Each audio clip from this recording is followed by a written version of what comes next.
right, here we are. Good morning. Happy Thursday morning. Welcome to the PTNI's Daily Show presented by the Institute of Clinical Excellence. My name is Alan. I'm happy to be your host today, currently serving as the Chief Operating Officer for ICE and a faculty member in our Fitness Athlete Division. We're here on Leadership Thursday. We talk all things leadership, tips and strategy, clinic practice, management and ownership, and small business advancement. It's Leadership Thursday, which means it is Gut Check Thursday. We hit you with a gnarly barbell pull-up workout last week with the lunge stirs. Some of you, that was your first time doing a lunge stir, and now you know that you hate those. Today, this week, we went back to body weight. We have a little interval-style workout, 4 rounds, 200-meter run, 20 push-ups, 15 pull-ups, and a 200-meter run at the end, and then a 2-minute mandatory rest between each round. So some body weight interval, good combination of pulling, pressing, and a little bit of monostructural in there for you. I'm going to do that later today at lunch. Just finished class workout. Really gnarly workout of toes to bar, really heavy hang squat cleans, and some sled pushes. I think first time all year we've got to use the sled, so that's always fun. So have fun with Gut Check Thursday. Remember, post it on Instagram, tag us so we can share your time lapse. Some courses coming your way before we get started. We have a lot of courses coming your way this fall, very busy fall.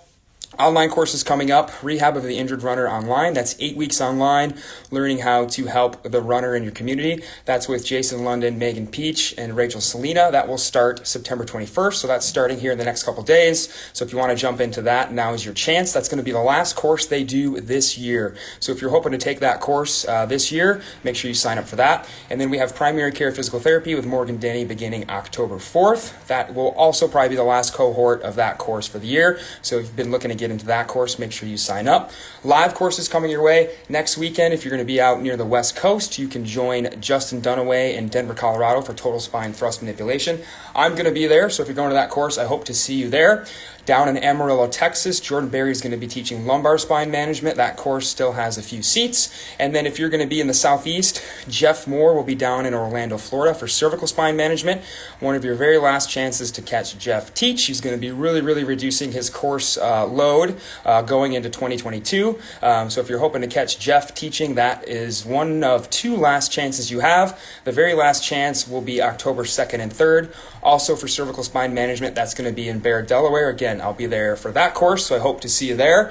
That same weekend, October 2nd and 3rd, you can join Mark Gallant, or Mark Gallant, apparently, for extremity management in Greenville, South Carolina.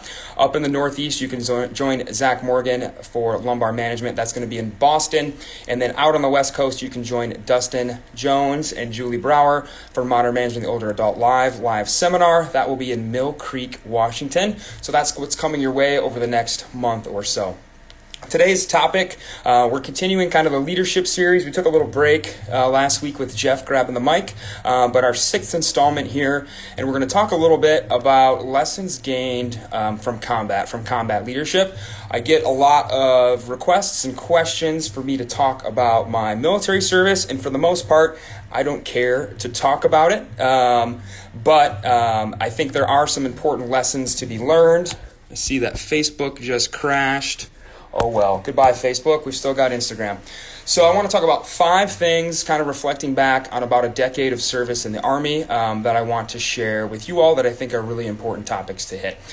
So the first point, and it's a point we've kind of belabored here on Leadership Thursday a lot in the past, is that leadership is really about sacrifice. And when I think about the folks who I enjoyed serving underneath the most and who I thought were really good leaders and who built really good successful teams, I think of leaders who recognize that sacrifice is just name of the game. We've talked about the concept of leaders eating last on here a lot before. I think that's very important.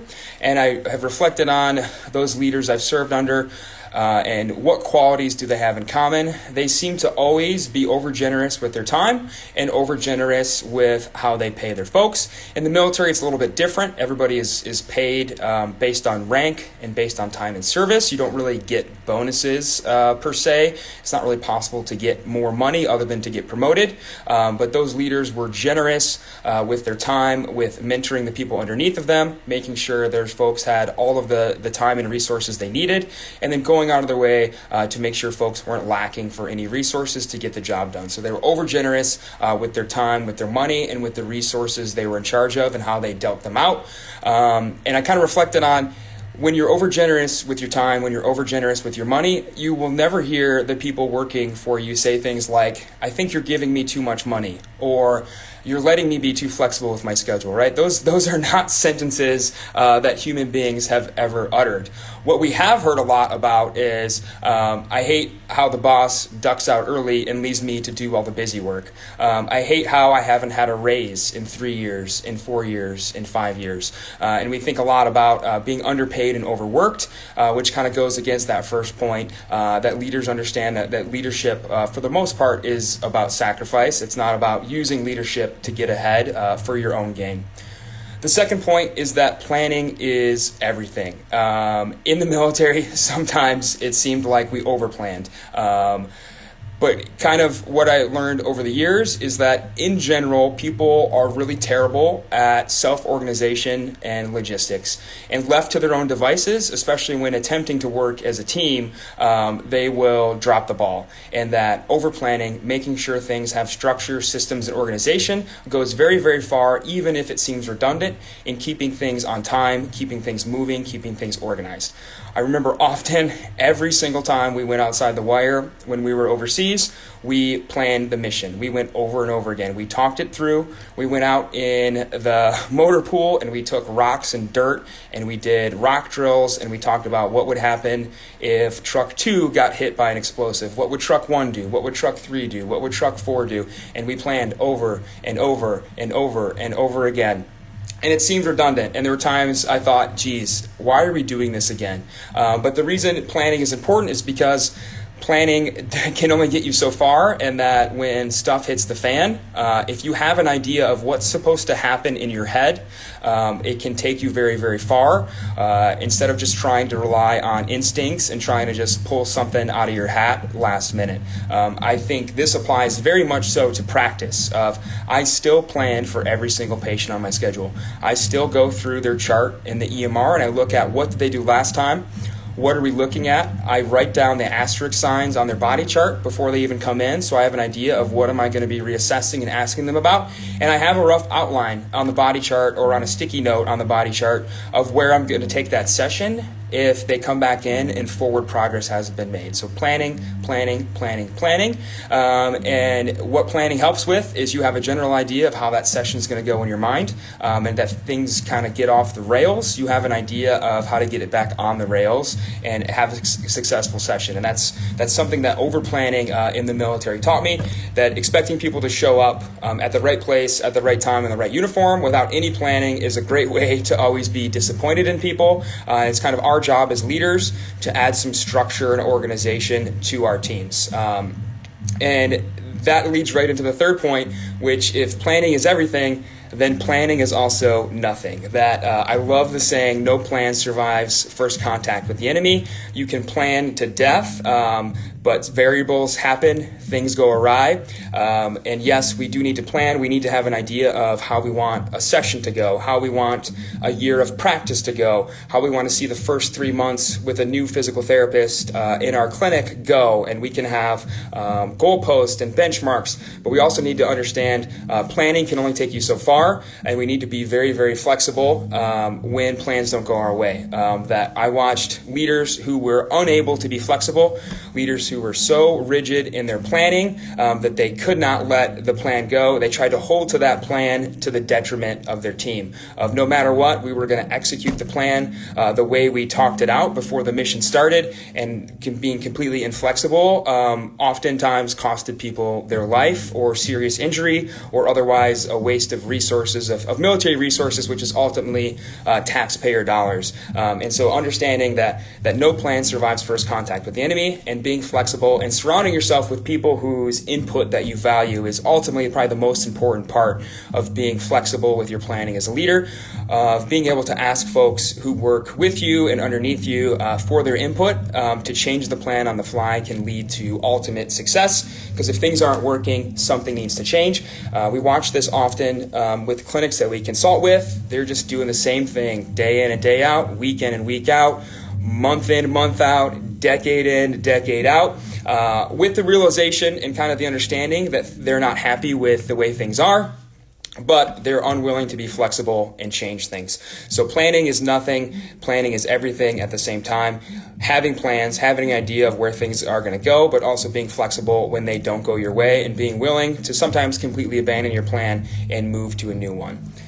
My fourth point is that details matter. If you've worked with me at all, I know all the faculty here listening or listening later on the podcast know I'm a very detail-oriented person. Details are very, very important. I think that great leaders are absolutely meticulous with details. They know everybody who works for them. They know their strengths, their weaknesses, and how to best leverage them to put their strengths in a good position, but also make sure that they're getting time working on their weaknesses, right? Whether that's spending time knowing somebody has a weakness with manual therapy, maybe with cervical manipulation, maybe with dry needling, maybe somebody has a weakness with special testing of a specific region. Maybe they have a weakness with loading or loading a specific area, maybe loading the ankle or something like that. Spending time maybe every week with that person to hammer out those weaknesses, but also understanding where that person's strength is, right? If you have a pelvic floor physical therapist, hopefully you're scheduling pelvic floor physical therapy patients with that therapist, because that is obviously their strength, right? Scheduling patients that your therapist likes to work with, that has a strong suit with working with, is very, very important. Knowing where people stand at, strength, weakness, and what they need to work on. In the military, it's much more serious, right?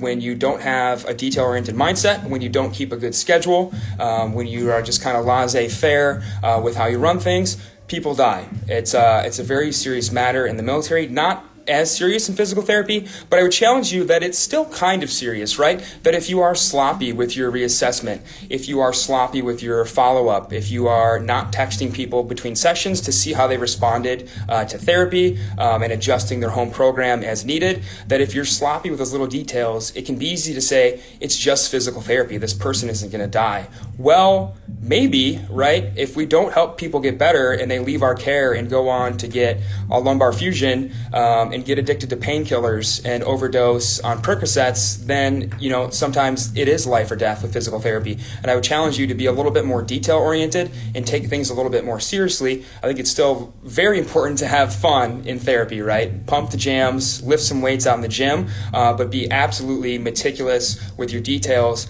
in that reassessment to make sure you're actually seeing change.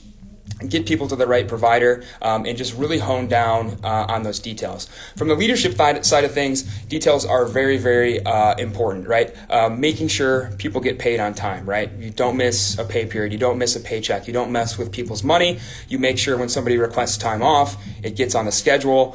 You don't mess people's vacation up, stuff like that. Something I learned in the military is never mess with somebody's pay and never mess with their family life outside of the military, right? Whenever it can be helped, make sure folks are getting paid, make sure they're getting time away from work to spend with their family whenever possible, and don't end up in a situation where you have to take that away from people if it can at all be avoided, which again comes down to being very meticulous with details. And the final point, and maybe I think the most important point of leadership and of our profession and of our society in general, is reflecting on, in the military, what was different from civilian life is overseas. Everybody has a gun on their back, right? Everybody has an M4 on their back and a pistol on their hip. And what I noticed over the years is that when everybody has a gun, things start to get really, really, really equal in a productive manner. And this is not an advocacy that maybe everybody needs to have an assault rifle on their back in day-to-day life, but it just made me reflect and learn that when everybody has a chance to be equal, when equality is really pushed forward, when there's not really a chance to take advantage of somebody due to the fact of having an assault rifle on their back, things get very equal, things get very fair, and things get very, very honest, which was very awesome to see. A very good experience to spend 10 years seeing men and women treated equally, to see folks of different religious backgrounds, ethnic backgrounds, racial backgrounds treated relatively equally as well, which comes from similar training, similar pay, and of course having an assault rifle on your back, and reflecting on what does that mean in leadership and civilian life? Is that transparency, honesty, and equality are really, really important to building a very successful long-term team. That when people don't have to worry about being underpaid, when people don't have to worry about, am I being treated differently because I'm a woman, or because I'm gay, or because I'm Muslim, or because I'm Christian, when they don't have to worry about those things, they can spend all that extra energy on being productive in work, which is ultimately what we want. And just reflecting on what that looked like in the military, and maybe how that can look in civilian side, especially in physical therapy practice. Something Jeff and I are very, very forward pushing on is financial transparency. Everybody at ICE makes the same pay. It's posted publicly. There's no doubt about who makes what, or how they make it, or how it's different, or why. It's very, very transparent. I think across our industry and across our society in general, it's not transparent at all, and I think that leads to a lot of problems in the workplace that could be solved, at least in my mind, relatively simply by just being more transparent, especially when it comes to finances. I love what Jeff made a great post yesterday, said financial transparency is only uncomfortable when you're being unfair, and I think that couldn't be said better, and it's something we really profoundly believe in here, and it's something I saw work really well in the military. If you're not familiar with how folks in the military get paid, you get paid by rank. Within your rank, you have time in grade, how long you've been that specific rank, and time in service, how long you've been in the military. And as you get promotions, as you spend more time in your rank, as you spend more time in the military, you get paid more money, and that's all publicly posted. You can look at the person next to you and know, okay, that is a sergeant, that is an E5, he has been in for 3 years, he's making this. That lady over there is a sergeant first class. She has been in the Army for 12 years. That's what she gets made. And it's all publicly available, and there's no doubt about who's making what or why. All of that uncertainty of, am I being mistreated? Am I being treated differently because of what I believe or what I look like or who I am? All goes out the window, and all that excess anxiety, anger, stress over all that stuff goes away and gets focused into work, which is exactly where we want it to be. Because when there's a clear asymmetry, people start to wonder, is the grass greener somewhere else? And that's what we want to avoid at all costs. We want to avoid people quitting. We want to avoid attrition and needing to train and hire somebody else. We want to avoid people having that feeling at all costs. So when things are very transparent and fair, work starts to get really productive, and I think starts to get really fun, right? When everyone is on the same level, when they're not worried about stuff like that, it starts to get a lot more fun at work. People aren't worrying about what's going on behind their back or anything like that. All the drama and stuff associated with working together in a workplace goes out the window. So to recap here, the 5 points of military leadership that I think can translate well to civilian leadership, especially in PT practice, is recognizing that the best leaders understand that leadership is all about sacrifice, recognizing 2 points at once, that planning is everything, but planning is nothing.